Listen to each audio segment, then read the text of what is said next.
Hello student आज second chapter का एक और टॉपिक पढ़ते हैं हम quantum mechanical model of atom.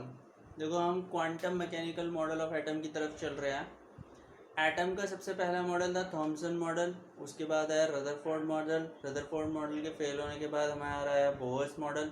अभी पिछले वाले टॉपिक में हमने देखा कि बोहर के मॉडल में भी बहुत सारी कमियां थी, तो उसको ओवरकम करने के लिए साइंटिस्ट ने आगे अपने ट्रायल्स जो है वो जारी रखे। वो ट्रायल्स तो कभी ख़त्म नहीं होते, ना कमियां ख़त्म होने वाली हैं और ना ट्रायल्स ख़त्म होंगे, ना एक्सपेरिमेंट ख़त्म होंगे।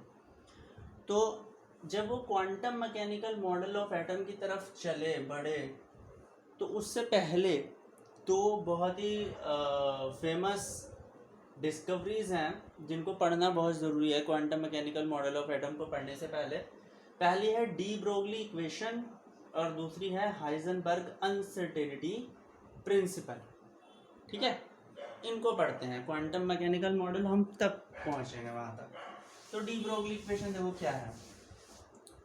जैसे इलेक्ट्रॉन के बारे में बोला गया था, जैसे रेडिएशंस के बारे में बोलते हैं कि रेडिएशंस दोनों ही प्रॉपर्टी कैरी करती है। इलेक्ट्रॉन भी चारों तरफ घूम रहा है तो इलेक्ट्रॉन की वेव लाइक प्रॉपर्टीज भी हैं, वेव की तरह भी चलती है, और इलेक्ट्रॉन का पार्टिकल नेचर भी है, वो पार्टिकल की तरह भी बिहेव करता है।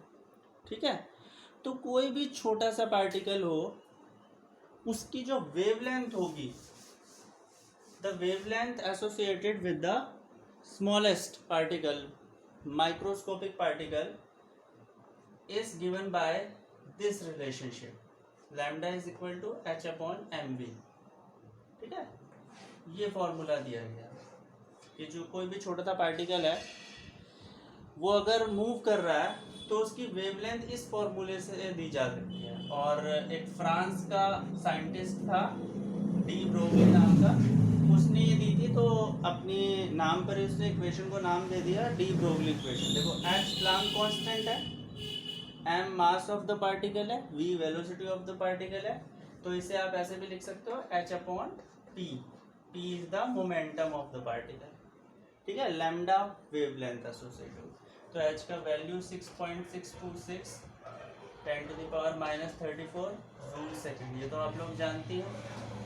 ठीक है, तो इसी को कहते हैं डी ब्रोगली इक्वेशन। क्लियर है। अब इसका हम एक छोटा सा डेरिवेशन देख लेते हैं, derivation of D Broglie equation. ये भी पता रहना चाहिए, इसी के अंदर आएगा।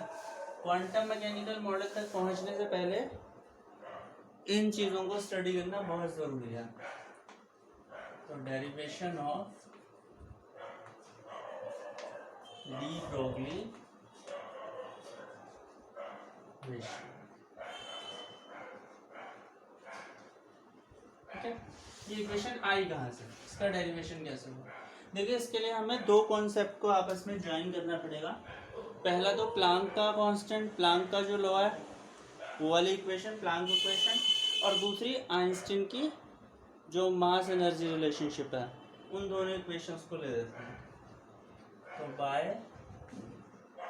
प्लांक्स इक्वेशन, प्लांक की इक्वेशन से जो एनर्जी का फॉर्मूला है वो ऐसे दिया गया, E is equal to H mu. ठीक है, by Einstein mass energy relationship.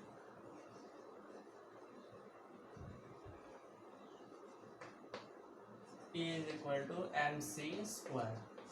ये इक्वेशन हो गई सेकेंड। दोनों इक्वेशंस एनर्जी की हैं, तो देखो दोनों तरफ लेफ्ट साइड में तो ई है, राइट साइड आप इक्वल कर दो, means H nu is equal to M C square. बस स्पेस कम है इसलिए यहाँ लिखेंगे by equations first and second, H nu is equal to M C square. ठीक है, अब न्यू आप जानते हो क्या होता है, सी अपॉन लैम्डा, तो H C upon lambda is equal to M C square. यहाँ ब्रैकेट में लिख देना since nu is equal to C upon lambda. Clear है। अब देखो सी से ये सी स्क्वायर, एक सी कैंसिल हो जाएगा, स्क्वायर में दो सी है ना, तो एक सी कैंसिल कर देना आप, तो h upon lambda is equal to M C, और lambda is equal to h upon M C. आ गई ना थोड़ी थोड़ी कोई फॉर्म, ठीक है। अब अगर आप m is the mass of the electron, mass of the particle, और c अगर v velocity of the particle आप ले लो, तो lambda is equal to h upon M V is equal to ये आ गया आपकी डी ब्रोगली इक्वेशन, ठीक है। This is de Broglie equation. France के थे जो साइंटिस्ट थे डी ब्रोगली, कहाँ के थे, फ्रेंच केमिस्ट, फ्रेंच फिजिसिस्ट। भाई फिजिक्स का अध्ययन करते तो फिजिसिस्ट बोलेंगे हमने, ठीक है। अब इसकी लिमिटेशन ये ध्यान रखना कि ये जो है ना डी ब्रोगली इक्वेशन, ये माइक्रोस्कोपिक पार्टिकल्स के लिए ये अप्लाई होती है। माइक्रोस्कोपिक मीन्स छोटे पार्टिकल्स के लिए।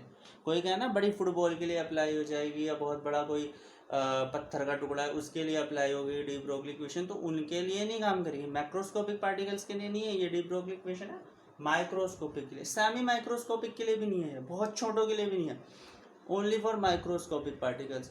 इलेक्ट्रॉन, प्रोटॉन, फोटोन वगैरह सब अप्लाई हो जाते हैं इसमें, ठीक है। तो ये डी ब्रोगली रिलेशनशिप मैंने आपको बता दिया। क्वांटम मैकेनिकल मॉडल की तरफ हम चल रहे हैं, तो सबसे पहले हम डी ब्रोगली इक्वेशन को समझेंगे, उसके बाद हम हाइजेनबर्ग अनसर्टेनिटी प्रिंसिपल को समझेंगे next time. Heisenberg uncertainty principle को भी समझना जरूरी है, उसके बाद हम क्वांटम मैकेनिकल कॉन्सेप्ट पे जाएंगे, ठीक है। Have a nice day. इसके डेरिवेशन का अच्छा प्रैक्टिस करना, ओके।